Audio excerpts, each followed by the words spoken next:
Laskar, I live in class 4. আমি পশ্চিমবঙ্গ দিবস উপলক্ষে কিছু বলতে চাই। এরকম একটি মহতী অনুষ্ঠানে আমাকে অংশগ্রহণের সুযোগ দেওয়ার জন্য ধন্যবাদ। মাননীয় প্রধান শিক্ষক মহাশয়, সম্মানীয় সহশিক্ষক শিক্ষিকা বৃন্দ এবং আমার প্রিয় দিদি ও সহপাঠী বৃন্দ, সবাইকে পশ্চিমবঙ্গ দিবসের শুভেচ্ছা জানিয়ে আমার বক্তব্য শুরু করছি। আসলে পশ্চিমবঙ্গের প্রতিষ্ঠা ও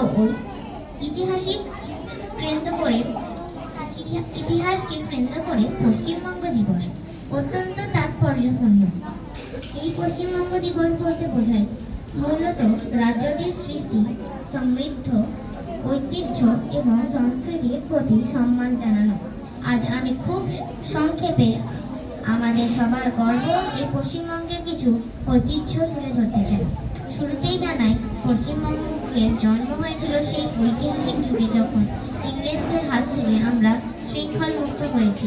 হ্যাঁ, 1947 সালে ব্রিটিশ শাসন থেকে ভারত স্বাধীন হওয়ার সময় দেশভাগের পাশাপাশি বঙ্গভঙ্গের মাধ্যমে পশ্চিমবঙ্গেরও জন্ম হয় এবং একটি পূর্ণাঙ্গ রাজ্যের মর্যাদা লাভ করে।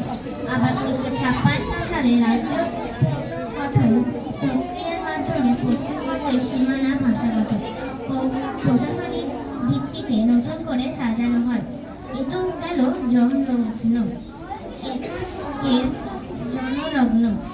এখন এর ঐতিহ্য সম্বন্ধে বলি কিছু কথা।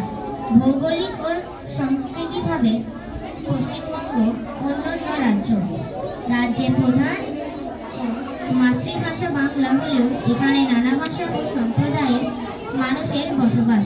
পশ্চিমবঙ্গ শুধু একটি রাজ্য নয়, এটি একটি চিন্তার নাম।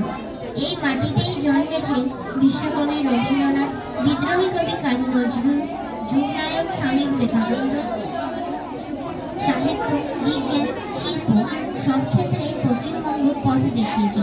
সুন্দর বনের ম্যানগ্রোভ, দার্জিলিংয়ের চা বাগান, গঙ্গার তীরের সংস্কৃতি আমাদের রাজ্যের ঐতিহ্য।